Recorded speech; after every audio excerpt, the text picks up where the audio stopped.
We've got some Hey, fresh new I'm young Luis. talent And doing some I'm things that I know Luis. you haven't And you're heard listening to the before. Content is Profit podcast. What's up, everybody? Welcome back to Content is Profit. What's your take edition? What's your take, baby? know. It's a good one. I like this one because When, we've chat about this stuff before. I know. There was an episode, and as soon as I saw the title, I was like, Fonzie, we've talked about this. I'm like, oh, just read that tweet. Just read the tweet. And I was like, yes, this is what we're going to be talking about today. That is right. So I'm gonna kick off the episode here. No intro today. So welcome, guys, to Content is Profit. Today we have a special topic for you. If you have actually, I don't know how to start. Scratch it. I had a whole intro thought out in my mind. Why didn't you And write it down? You're not following. I was in the bathroom the when I thought process. about it. And then my mind went to other things and forgot about it. But this is what I'm going to say. I'm going to pre-frame you like this. Have you seen those profiles of people that says Forbes 30 under 30, right? And you're like, wow, this person might be Must be successful. Somebody with loads of authority, right? Or, all these people that in their profile, they have like these accolades by legacy media. It's like, oh, published author at Forbes, for example. Well, you're in for a surprise. You might or might have not received in your inbox at some point somebody with a PR agency pitching you to be on one of these lists, right? We've been on that other end where we received that DM. Honestly, the first time I received it, I was like, huh. So that's why there's so many Forbes 30 under 30, right? I was like, there's way more than 30, first of all. Then I realized that they have categories. Of course, they're trying to make money. So you got to make loads of categories of Forbes 30 under 30 so more people can buy into it. I think you're showing your hate too much towards that. You can already talk, get my take pretty much. But derailing. This is what we're going to be talking about, right? Can legacy media still build influence, or is legacy media dying? What is your take? Now, where did this come from? Came from a tweet from Christopher Lochhead. For those that don't know who Christopher Lochhead is, he's pretty much the top doggity dog of category design, right? He wrote a book. What is the book called? Category Design. Yeah, Category Design. And he used to be CMO, very big companies. Now he has a pretty epic podcast. I think it's called Lochhead Marketing. He is one of the thought leaders, I would say, in the marketing space. And his whole thing is category design, right? Well, one of the books is Niche Down, and then he has the other one that is, again, related to Category Pirates.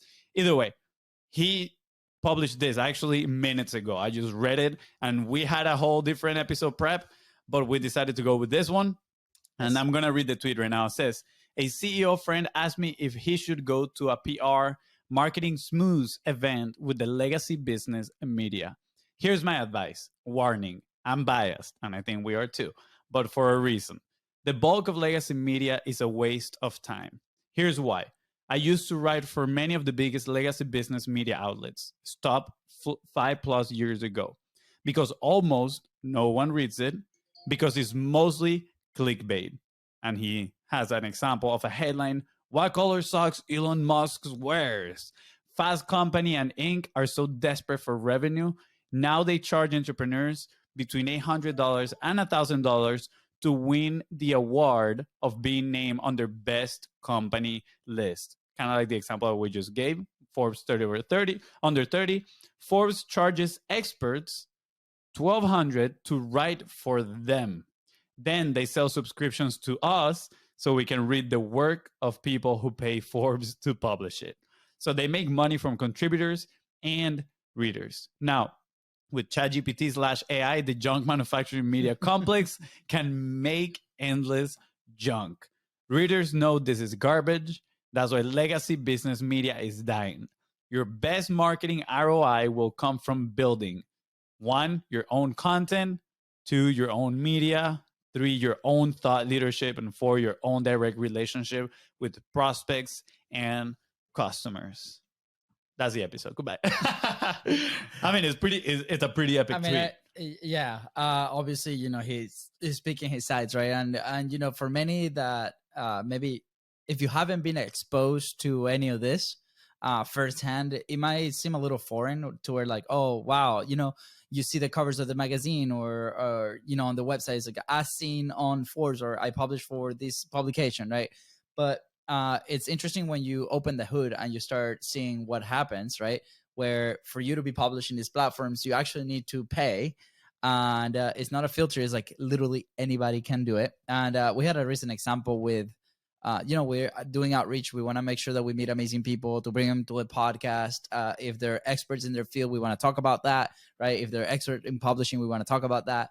And we came across a profile that their initial response to our invite was like, well, if you are willing to pay for Facebook ads, I'm happy to do it, right? And then they named the number of subscribers on YouTube. I'm like, first of all, that's not our main platform.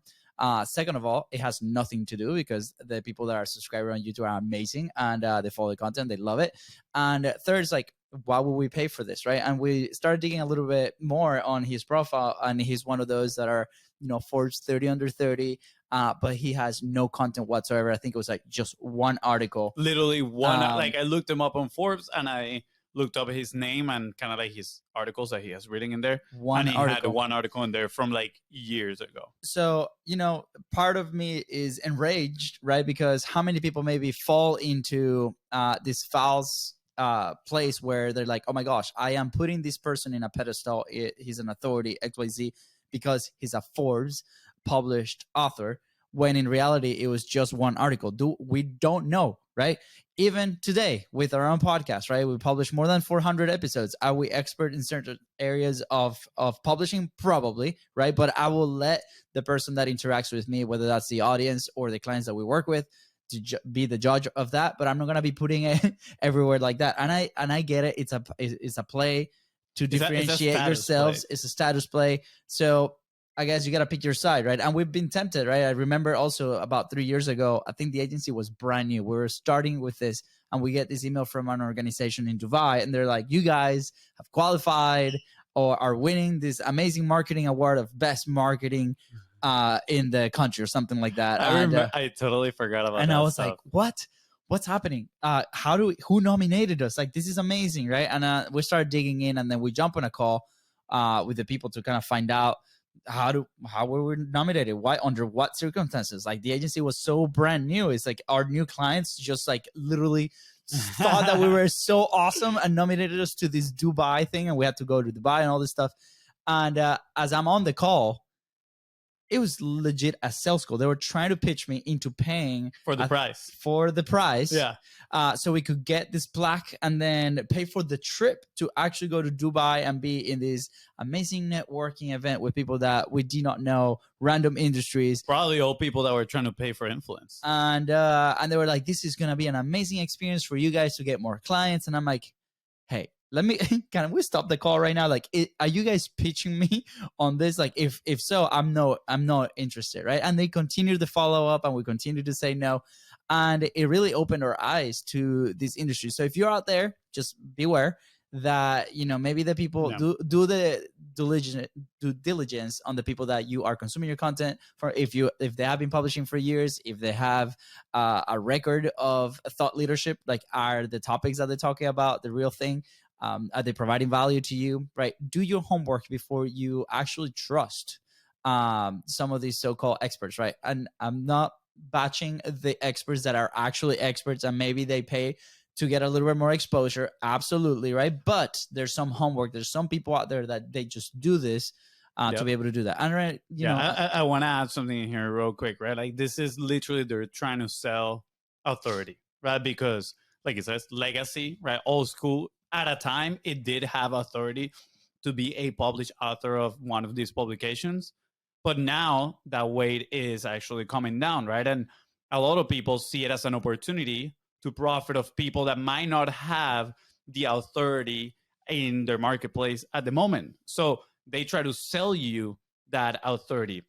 And, there's many different ways, too, that you can now earn that authority. You can borrow the authority by being a guest podcaster in somebody else's bigger platform, or you can borrow it by having your own platform and bringing people of high caliber into your platform, interviewing them, and then promoting that episode. But guess what? The problem too with borrowing that authority is that when other people are going to check you out, just like we did with this one guy, right? That we saw, dude, he doesn't have anything. He hasn't published. His one article is from like 2020, right? Is where like this guy was, it's a fake. So what happens if you borrow authority but don't have anything to back it up? That perception immediately falls shut down and you lose the trust.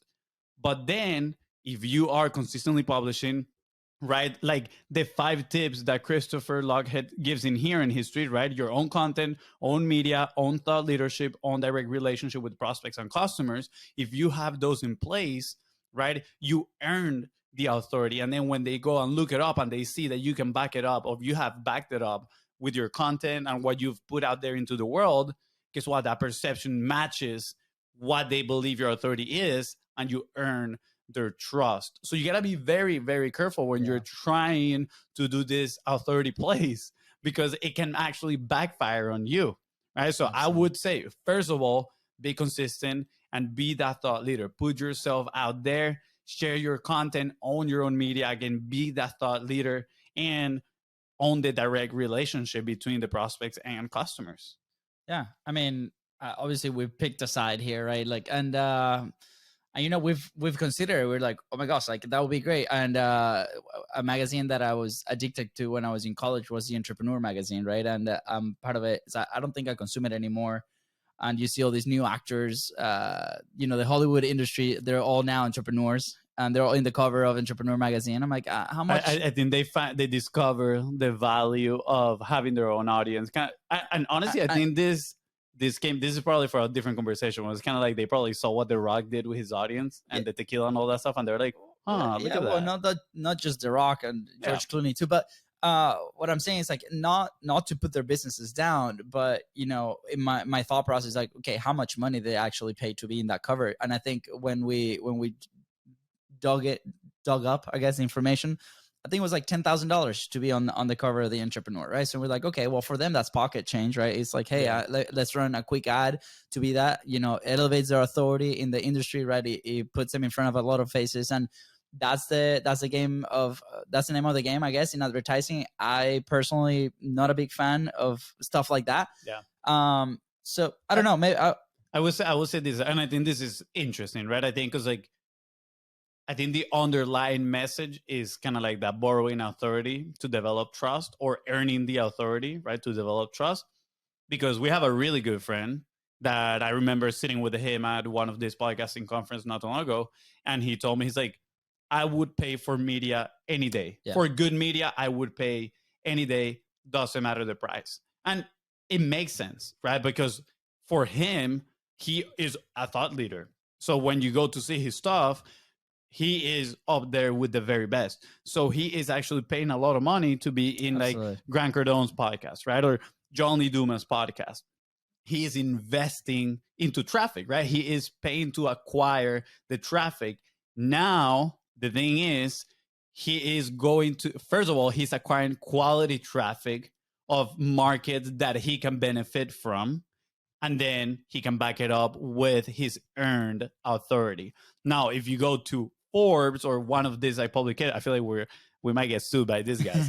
But let's say these legacy media, right, publications, let's say we go to one of those, the traffic is probably not the best at this point. And like Christopher Lock has said here, like a lot of it is just clickbait, right? Like what color socks Elon Musk wears. Obviously that is like to an extreme, but I've noticed it. A lot of the content is just very, very fluffy. All they want to do is clickbait, get people in, and then all the advertisers are in the page.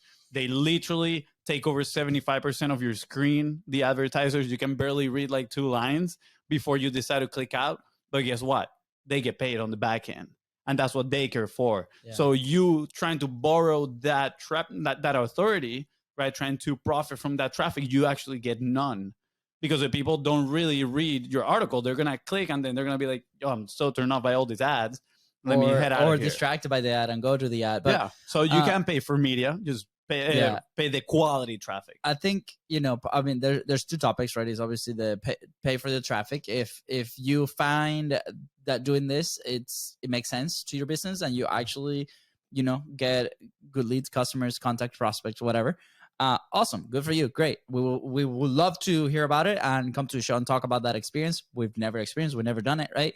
The other side of things is the people that the other side of it is like, you pay to be here, and then you use that as leverage for your sales page or your selling message, right? So we've been on the side of like, oh my gosh, we don't really know what's happening under the hood.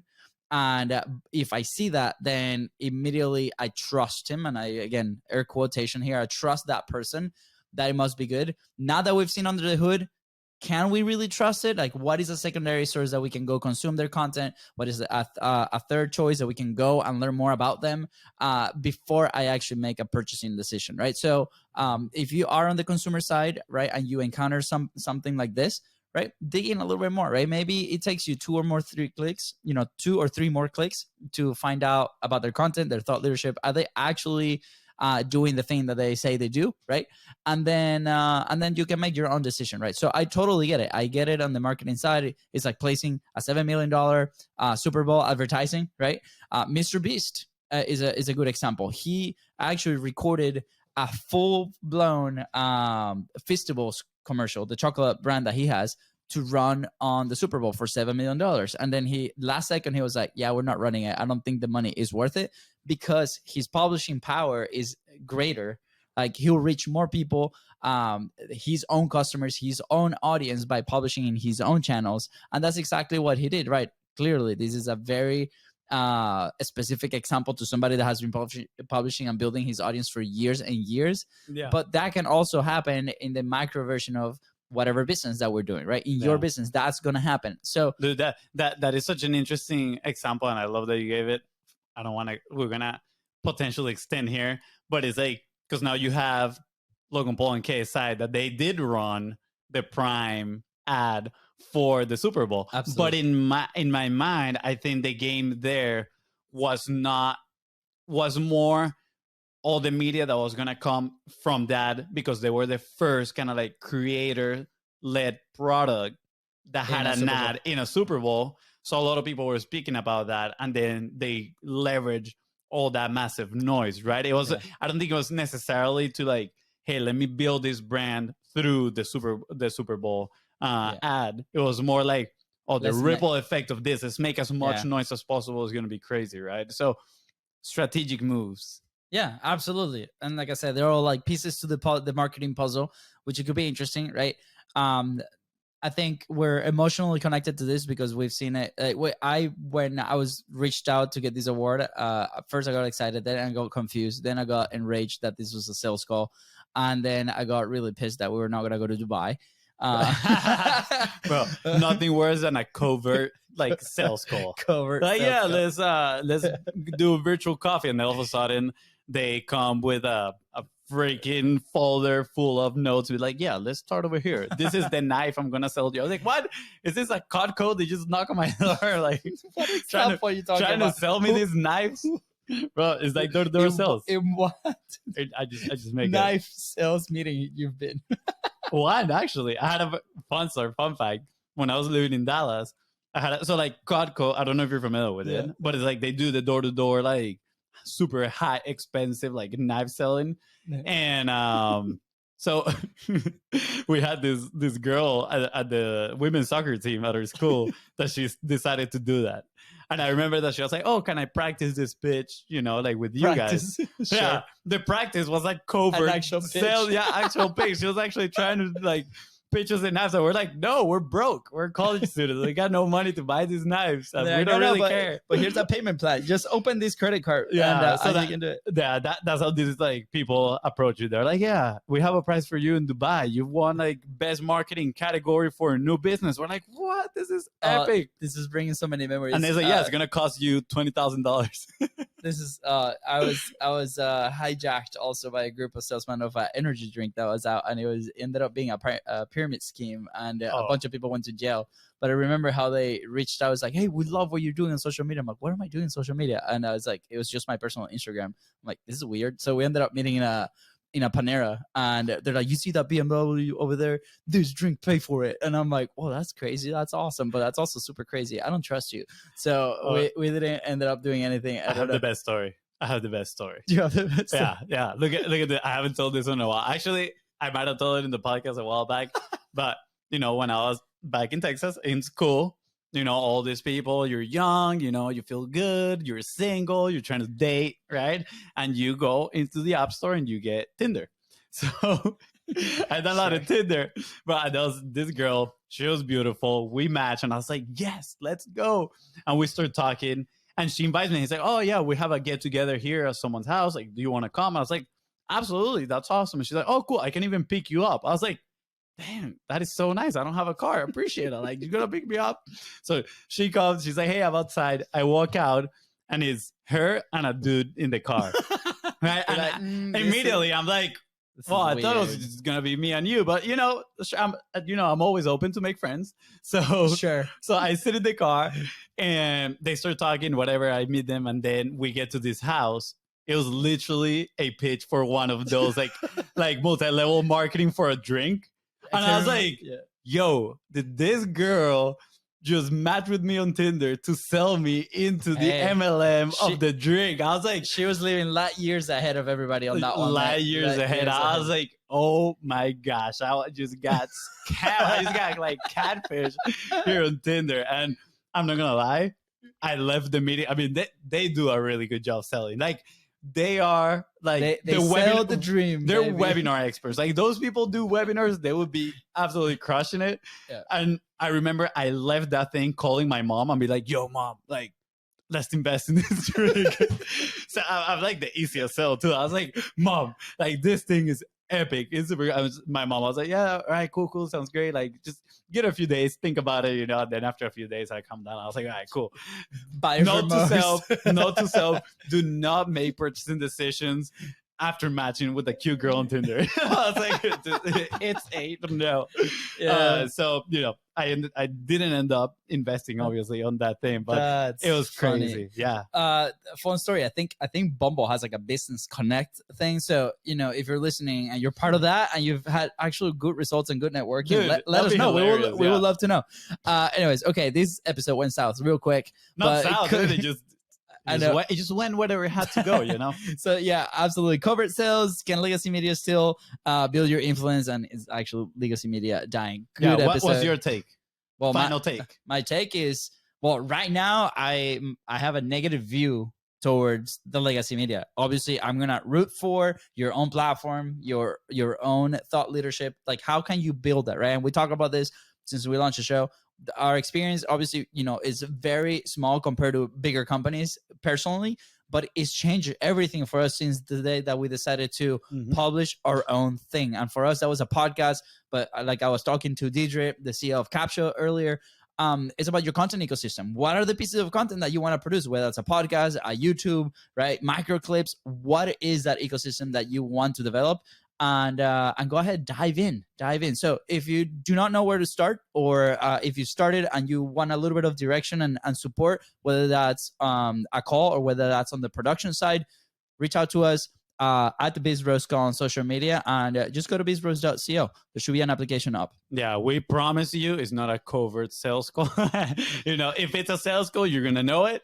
If we're just connecting, we're just going to connect. And if by any chance you're not ready to hop on a call, you can go to contentisprofit.com, and then you can get access to our Facebook group as well. Absolutely. Awesome. Okay, that's the episode. Guys, with that said, thank you so much for tuning to the Content is Profit podcast. Go ahead and follow in your favorite podcasting platform and YouTube. And on social media, at BIZBROS Co. Dude, I was like, are you okay? Are you okay there? I'm okay. Guys, in today's episode, help you move one step closer towards your goal. Please don't forget to share it and leave a 5-star review.